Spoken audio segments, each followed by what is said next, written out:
Okay, all right. So, guys, we are here to learn about the experience of three guys. That is Ashish brother and Shambhu brother, and the third one is Parth. Okay, so without wasting any time, let's start with the Ashish. And at the same time, Shambhu can join.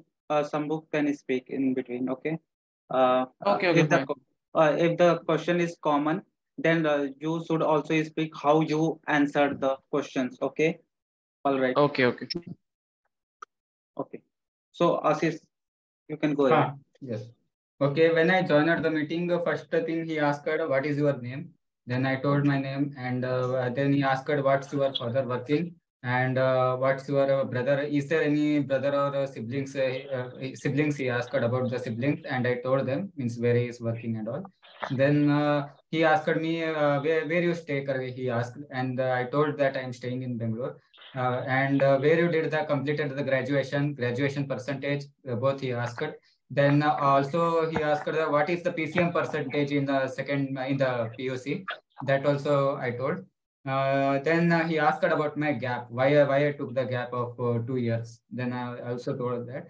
Then coming to technical question, first question he asked, draw the centrifugal pump. He asked. Then I drew the centrifugal pump, and he asked, and he told that don't name anything, just show the how the fluid will flows inside the centrifugal pump. So I made the direction of the how it moves. Here only is here only it is same diagram I have to. Can you see that? Yes, we can see. Same diagram I have drawn, and then he asked how the discharge pressure will be created at the discharge side of how the pressure is created at the discharge side of the centrifugal pump. He asked. Then I told that answer. Should I say or it's fine? You can say. Okay.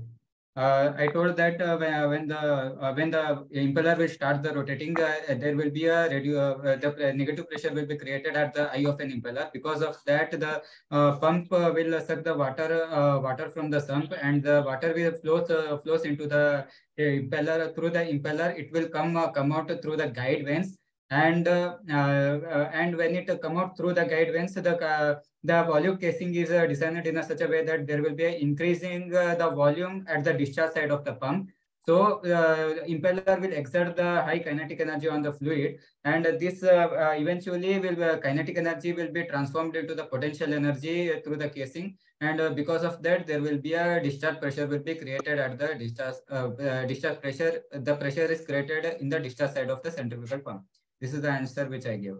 And he told that what will happen if the air will be there inside the centrifugal pump, he asked.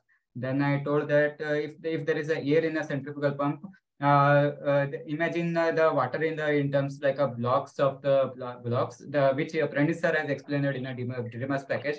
Exact answer only I gave. Water is incompressible and air is compressible, and the density of the water is 1,000 times more the density of the air. So if you want to push the water, as air is a compressible fluid, so it will not able to compress and it will not able to move the water block outside. Because of that, the impeller will dry run, and because of the low negative pressure which is created in an eye of an impeller because of the gas, so it will not able to suck the water from the sump. And some sucking capacity means like pumping capacity of the centrifugal pump will be reduced because of the air inside the centrifugal pump. So this is the answer which I gave. So then he asked related to the VCRS, vapor compressor refrigeration cycle. So I have explained him starting from the compressor. When the compressor, the low pressure, low temperature, the refrigerant will be. Hello. Okay, you can carry on. Okay.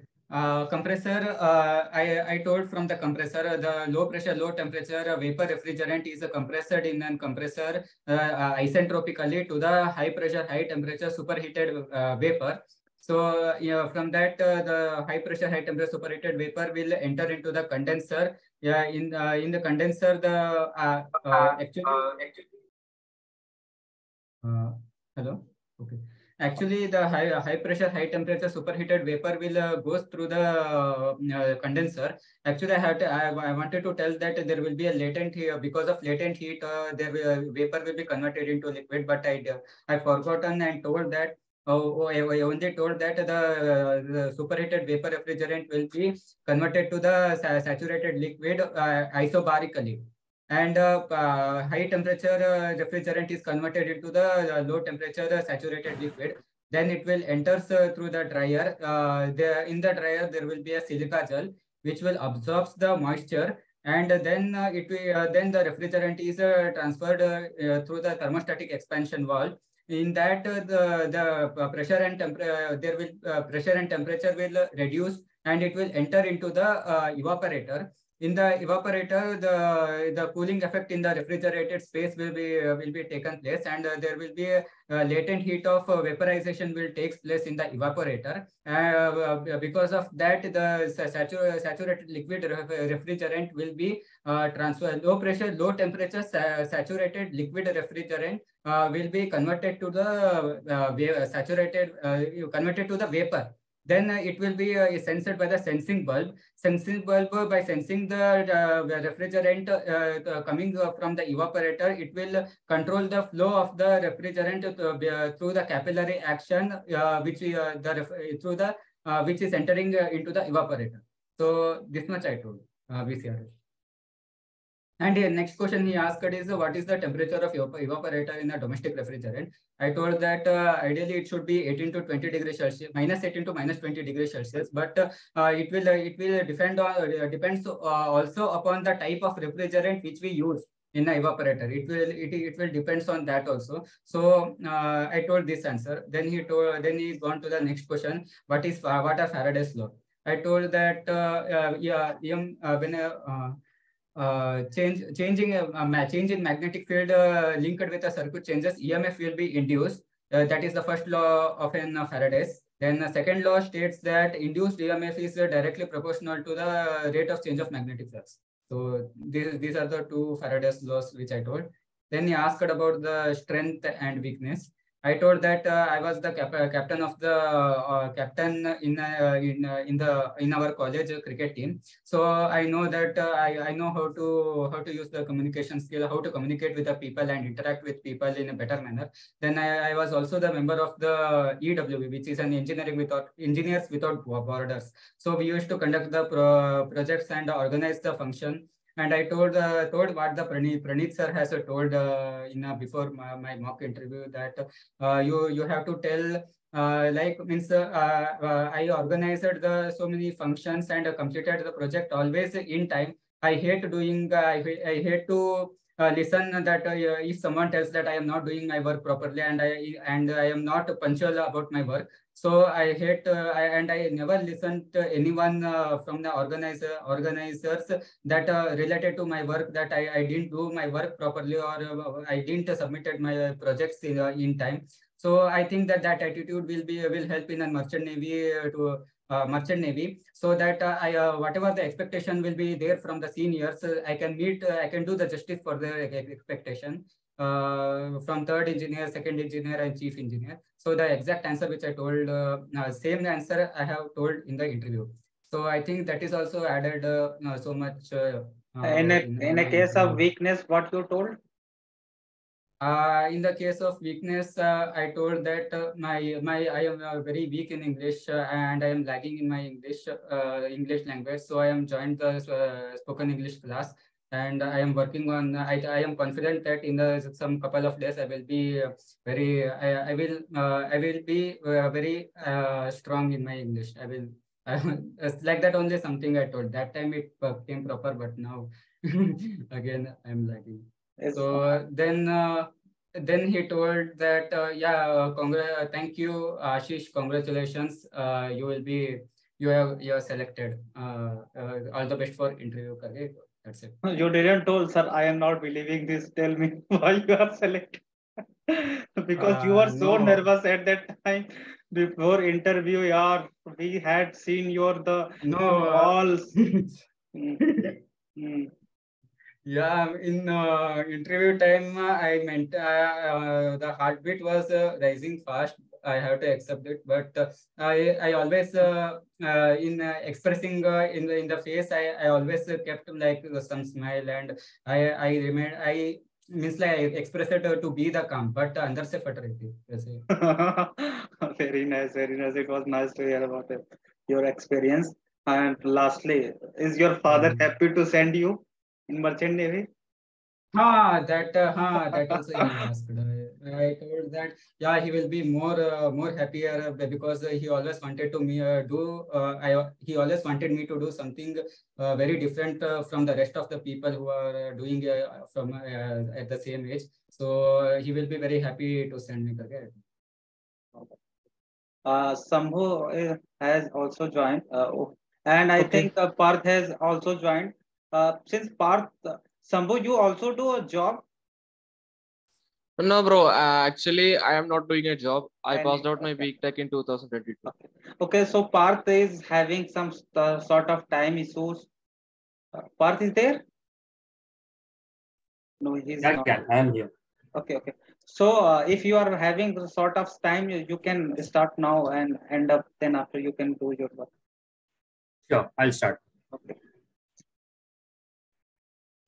So you want me to start my Yeah. camera? Yes, it would be better. And I have already your questions. So uh, you can also read your question and then after you. Yeah. So the Uh, first, question he asked me was to give a brief introduction about myself. So I told him about my engineering, from which college I have completed my engineering, my 10th marks, my 12th marks. I told him that I am currently in service in the company. He asked me, what does your company do? I gave him a brief description about it. And then he asked me about my hobbies. And then I said, and I told him my hobbies, that I'm a national silver medalist in mixed martial arts. And so my hobbies include mixed martial arts, nutrition, and fitness. So basically those questions. And then he came to a technical question. So he asked me that draw the diagram of a gear pump and explain the gear pump's working. So I remembered, so to draw the diagrams, I had a centrifugal pump. I had prepared well for the gear pump as well. So I was, and also on my piston pump. So I was pretty confident in it. I do the diagram. I mentioned the labels. I labeled the parts. The first question he asked me was, how can you say that this is where is the inlet side? So I showed him the diagram, and from the diagram, I could show him that when the gear is rotating clockwise, the fluid goes to the sides of the gear, and this way we can say that this is the inlet port. Because if at the same time, if it was rotating anti-clockwise, then the fluid won't enter into the sides of the gear, and that's why it won't flow. So the next question he asked me was, how is the pressure? Yeah, sure. okay. What you just said, clockwise, anti-clockwise rotation in a gear pump? Yeah. So if you draw your driver gear at top, if your driver gear is at top and your driven gear is at bottom, so if there is a clockwise movement. Tushar has to say If you something. want, We are remembering that driver gear is at bottom, na? Tushar, yes. Actually, I want to say that if the gear pump try to rotate in reverse direction, then the delivery valve will become the suction valve, and the suction valve become the discharge valve. So it was a little bit the wrong answer, but I think the way he's expressing was totally calm, and Hello? most of the answer is telling the right. That's Hello? why the Can you guys hear me? Yeah. Actually, the answer should be in the gears where the machine takes place. At that point, there will be a suction side. So due to this meshing of the gear, the volume is increased.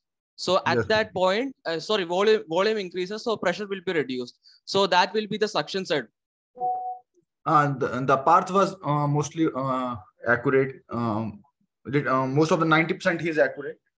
Some mistakes can be interrupted. Okay, next question. Parth, just hold on. What is the concept of rotation, rotating clockwise, anti-clockwise? What? Which, So which I had on my who is this guy? Please mute everyone other than Parth. Okay. Yes. Yes, you can give it. so yeah. So I had down my driver gear at top and driven gear at bottom. So if you see, this is an inlet is from this side and outlet was from this side. So when inlet is coming, if the fluid is rotating, if the gear is rotating clockwise, then the fluid will go into the teeth and will enter into the walls of the gear. But if it is rotating anti-clockwise, then the fluid won't go to the walls. So then no pumping action will happen. So this is how I explained it. Okay. We'll later discuss this concept in a next meeting. You can go on with the next question. Yes, Jack, we will discuss on this. Because of sorts of time, we are holding on this. I have seen the second question he asked me was, how is discharge created at the discharge side of the gear? How is head pressure created at the discharge side of the gear pump? So I told him that the gear pump uses a principle that whenever the volume in gear pump, whenever the volume decreases, the inlet volume is more and the discharge volume is less. So due to high volume to low volume, the pressure increases, and when pressure increases, this is how we get our discharge. So he said okay, and then he moved on to the next question. He then asked me, then he mixed a non-technical question by asking me, what is your strengths and weaknesses? So I gave him a description about it. I told him that I have to, I believe my strengths are my discipline and my perseverance. And I gave a small explanation that why do I think so. And I gave him that my weakness is that I'm too self-critical. So guys, if you can critical. Self-critical, yeah. So I gave him an example. So let's just say that I usually complete a job in 20 minutes, but for some reason I took 25 minutes. Then I have to find that why it took me 5 minutes, and until the time I don't get for this answer, I won't be able to rest. So this is why I told him that this is self-critical. So in short, that is actually an advantage, but I told him that this is my weakness. Yeah. And then he came to the next. Critical means critics about your own work. It is like critics about my own. Yeah. Okay. So in short, I need to be a perfectionist. Okay. That's what it is. Okay. Then the next, you mentioned the word perseverance. Yeah, perseverance and discipline. Perseverance and discipline. What is perseverance? How would you perseverance? Yeah, perseverance is I have to get things done no matter how difficult the things are. I have to get it completely done. In Hindi, I know perseverance means dridhta. Yes, exactly. Exactly, this is the meaning. Just move on the next question. Okay. Okay. The next question he asked me was, what is explain Faraday's law of electromagnetic induction. So I told him that Faraday's law of electromagnetic has basically two laws. So first law is whenever a conductor moves in a, and I actually explained him using my hands, so maybe it also helped me. So whenever a conductor moves in a varying magnetic field, an EMF is generated on the conductor. The conductor experiences an EMF, and if the conductor's circuit is closed, then a current will be induced into the conductor. And then the second law of electromagnetic induction is that the EMF, that the intensity of EMF experienced by the conductor is directly proportional to the flux linkage, rate of change of flux linkage. So these are the two. And then he said okay, and he moved on to the next question. He asked me what is Lenz law. So I told him that the Lenz law is if a magnetic field. Now we know that a magnetic field will induce the current because of Faraday's law of electromagnetic induction. On a conductor, it will induce current, but the direction of the inducement is such that the magnetic field of the induced current will always oppose the magnetic field of the primary magnetic field. Existing magnetic field. Existing magnetic. Yeah, exactly. So he said okay, and then again he asked me what explain VCRS. And then for VCRS, I told him that in VCRS there are 4 main components. The first component is our evaporator, then is our compressor, then is our condenser, and then we have our thermostatic expansion valve. Now between evaporator and compressor, we have our sensing valve. The sensing bulb is attached to the thermostatic expansion valve via a capillary tube. And between the thermostatic expansion valve and our condenser, there is a dryer. The dryer contains silica gel, which will absorb moisture from the refrigerant. Can you explain sorry to interrupt, can you explain again from the sensing bulb, because I was not able to hear. So between compressor and the evaporator, there is a sensing bulb. Now the sensing bulb is attached to the thermostatic expansion valve via a capillary tube. Now I told him that's a working of the VCRS system.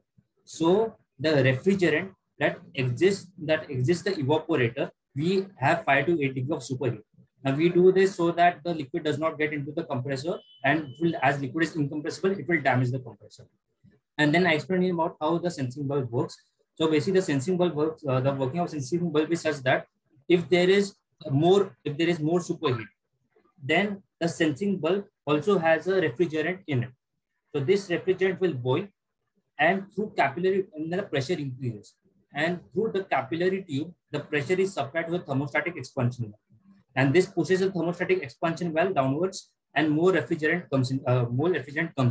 This is how as temperature increases, more refrigerant comes inside the evaporator. And then I explained him that. Then after that, I told him that the refrigerant then goes into the superheated refrigerant goes into the compressor, where it is compressed, and then it enters into the condenser, where it ejects heat at a constant pressure. So when it rejects heat at a constant pressure, it then moves into the dryer where moisture is absorbed from it, and then it moves into the thermostatic expansion valve, where it is expanded. Now, due to this expansion, let's just say there is 100% of saturated liquid. The refrigerant after condenser is just 100% saturated liquid, and then it enters into thermostatic expansion valve. It gets expanded, and then 20% converts into vapor, and 80% converts into 80% stays liquid. But this, when it is converted into vapor, it absorbs all the heat with it, and then it goes into the evaporator, and then it absorbs heat from the evaporator. This is the working of VCRS. Any cross question? He didn't poke you in between? No, he did. He let me continue. Okay, all right. Next question. You have already explained all the working principles of totally clear. No question can be asked from this topic, man. He has already cleared fully. What refrigerant is used in domestic refrigerator? Yeah. So he actually asked 2 questions about it. The first question is what temperature is what is the temperature of the refrigerator of a domestic refrigerator? So I told him that where we keep vegetables at the bottom of the refrigerator, 4 degrees Celsius, and the freezer is minus 18 to minus 25 degrees Celsius. But actually I asked Gyan about this. Now he told me before the interview that evaporator pressure, the temperature in the evaporator coil actually is dependent upon the evaporating pressure. So then I told him this, that if the evaporator is designed in such a way that the evaporator pressure is low, then the saturated pressure of the refrigerant, and this is how heat transfer takes place. He was happy with that answer, and then he asked me what refrigerants do we use in a domestic refrigerator. I said earlier we used to use R12, whose chemical formula is CCl2F2, and now we use R134A, which is CHCl, which is CF3CH2F. Then he said okay, and then he said okay, you are selected for the interview. You are selected for the medicals. Nice, sir. So guys, Shambhu, here only. After Shambhu, we will have cross question. For that, we will have another meeting. Okay. So Shambhu, you can share your experience. So my non-technical was similar to Ashish. Okay. My cross question was similar to Ashish bro. So then he asked me about, sorry, cross question not, my non-technical was similar to Ashish bro. So I'm not explaining that. Then he asked me about gear pump. I drew the gear pump and explained its parts. Then he asked me about how pressure is developed in a gear pump. So I explained in a manner that when the gears are coming into mesh, there will be a high volume. Due to this high volume, there will be pressure reduction. And due to this pressure reduction, fluid will be sucked into the inlet of the gear pump. and this fluid will get trapped between the gear teeth and the volute casing and travel to the discharge side. And at the discharge side, as the gears are coming into the mesh again, the volume will be reduced and the pressure will be increased. So because of this, the pressure will be increased at the discharge side. So yeah, he then said, okay. Then he asked me about the difference between centrifugal pump and positive displacement pump. So I by hearted the answers given by Praneeth sir and just told him that. Then he asked me about Faraday's law. Then I said that Faraday's laws are of two. First one is when a conductor is placed in an varying magnetic field, then the conductor will experience a change in magnetic flux. So due to this change in magnetic flux, an EMF will be generated. And when the conductor circuit is closed, an induced current will be produced. Then I explained the second law that the magnitude of the EMF will be directly proportional to the change in magnetic flux. Then he asked me about VCRS, and I explained in a deep manner. Like in a compressor, there is an isentropic compression taking place, and in a condenser, there will be constant pressure, heat rejection, and in the the thermostatic expansion valve, there will be isenthalpic expansion, and in the evaporator, there will be constant pressure, heat addition. So after explaining in a deep manner, when I reached the thermostatic expansion valve, he said enough. Then he cross-questioned me about the temperature at the evaporator. So I said that we can't say a specific value at the evaporator or condenser, because it will mainly depend upon the refrigerant used. So if as the refrigerant varies, the value will be varied. And then I gave him I gave him a reading for the R134A refrigerant. Like for an R134 refrigerant, the evaporator temperature will be around minus 26 degrees Celsius. Then the pressure will be 1 bar, and the condensing temperature will be 30 degrees Celsius, and the pressure will be 7.7 bars. So I explained it, and then he asked me about the strength and weakness. And after that, he said, okay, I'm selecting you.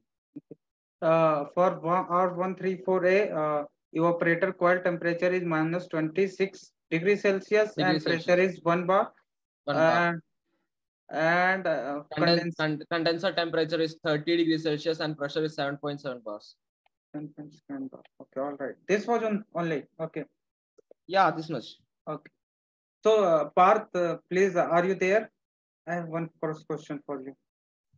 Yeah, I'm. Yeah. So, okay. What you said when he asked you which refrigerant is used for domestic, what are the examples you just told? I told him R12. We used to use R12, but currently we use R134A. I also gave him the chemical names for it. So for R12, it is CCl2F2. Okay, and for R134A, it is CF3CH2F. Then before that, what is the temperature in a domestic refrigerator at evaporator coil? He asked you this. Yes. What is the what? No, he asked me what is the temperature in a domestic refrigerator. Okay, so what is that? Minus 18 degrees Celsius to minus 20 degrees Celsius. So for freezer, it is minus 18 degrees Celsius to minus 25 degrees Celsius, and where we keep our vegetables so we have a double dose refrigerator, right? So the top door is our freezer and the bottom door is our normal refrigeration. So the normal refrigeration is for 4 degrees Celsius. It is 4 degrees Celsius, and freezer is minus 18 to minus 25 degrees Celsius. For normal, what you said? Sorry. It is 4 degrees Celsius. 4 degrees. For preserving vegetables, that is. All right. I think, guys, remaining guys, if you are having cross questions, you can ask to the people. Someone is saying, Rutik, that he used hand gesture. Yes, he used hand gesture. Okay. Anyone, guys? The three guys are present here. If you want to ask something, Rakesh, Amston, Rovil, Abhijit.